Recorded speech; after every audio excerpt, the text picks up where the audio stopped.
Sa pagpapatuloy ng investigasyon ng ICI kaugnay sa flood control projects at iba pang infrastructure projects sa bansa, makaparayan po natin si ICI Special Advisor Rodolfo Azurin Jr. Magandang umaga po. Good morning po, Igan, at magandang umaga rin po sa inyong mga taga-pakinig. Nasa kalahati na ba ang investigasyon ng ICI ukol po dito sa mga maanumalyang umanong flood control projects?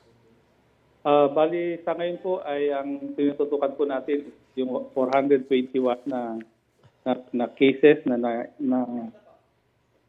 naibigay na po sa atin ng PNP, AFP po. So we are now ongoing na po yung technical validation. We'll be having a meeting with the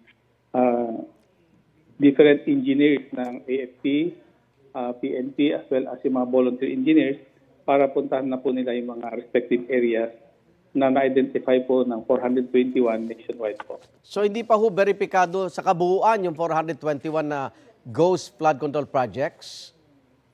Na-verify na po yun physically by our PNP, AFP, yung DepDev. Opo.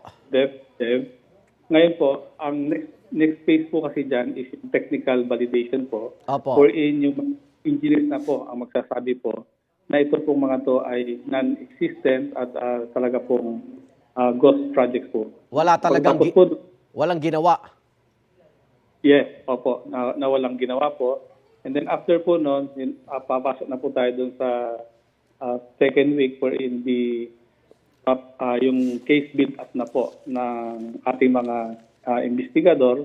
And then pagtas po noon is the referral po sa nagagawin po ng ICI sa ombudsman for them to see kung merong probable cause, and then siyempre sila na rin po ang mag-file dun sa Sandigan Bayan po. Opo. Posible po bang madagdagan o mabawasan pa yung bilang na yan? Definitely po, ang nakikita ko po dito is madadagdagan. Opo.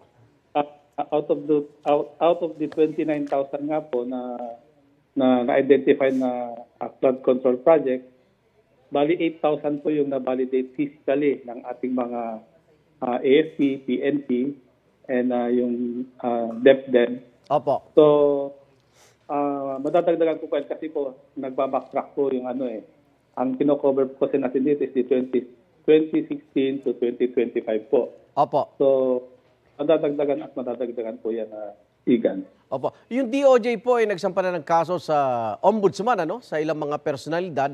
Sa ICI ho, kailan daw ho makikita ng publiko yung pagsasampa ng reklamo sa mga isinasangkot dito sa flood control projects?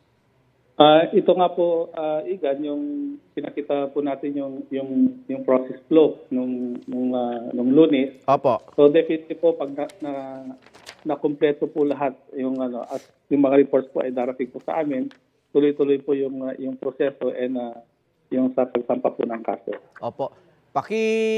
Kausap nga po ng publiko na naiinip na at pagkatapos sa issue ng hindi pa ito nala-live streaming, go ahead po. Siguro po huwag pong mainip po ang ating publiko. Kung sinaman po ay nababagalat, sinisigurado lang po ng ating mga commissioners na lahat po ng mga anggulo ay tinitignan para nang sa ganun ay yung pong mga isasampa na kaso po sa lahat po ng mga sasampahan ay sigurado ho na matibay po ang ating mga ebidensya.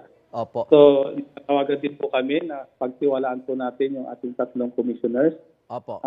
Magagaling po sila. Ako nakita ko po mismo habang ako nakikinig sa kanilang mga talakayan. Opo. And they want really to cover everything, to include po yung mga recommendation para hindi na humaulit ang mga ganito pong pangyayari sa mga susunod po ng mga panahon. So dito po ay kung may maitutulong po ang publiko na magkalap po ng ebidensya po para po sa lahat ng mga inaakusahan po, the ICI would appreciate it very much at it will speed up po yung mga ongoing na investigation po na ginagawa po ng ICI.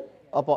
Napakarami po ng mga infra and flood control projects na kailangan imbestigahan. Kailangan po natin ng pagtulong-tulungan po ito. Hindi lamang po ng ICI but lahat po ng mga Pilipino. To include po yung yung mga nagpro-protesta. Kaya nga po sabi ko sa kanila na iparinig na po natin sa taong bayan ang gusto po natin mangyari. This time, tulungan po nila yung ICI na magkalap po ng ebidensya. At again, pagtiwalaan po nila itong tatlong commissioners na to dahil ang gagaling po nila. Hindi ho matatawaran ang kanilang competency, expertise, as Opo. well as yung character po sa pag-iimbestiga po nito. Maraming salamat po. Sino-sino po ang posibleng ipatawag pa ng ICC at paano na yung contempt charges laban kay dating Congressman Saldico na hindi dumalo kahapon? Gaya po nung sinabi po ng ating spokesperson po na si Attorney Brian, magpapile po ng petition sa tamang korte po Opo. para sa gawin po ng warrant. So sa mga ipapatawag po, lahat po ng mga nababanggit at pinabanggit po at babanggitin pa, lahat po yun ay i-cover po ng ICI. Opo. Kaya nga ho, hinihingi po ng ating mga kasamahan po dito ay kontihong pang-unawa, but definitely we will come up with a strong case kahit sino man po ang tatamaan.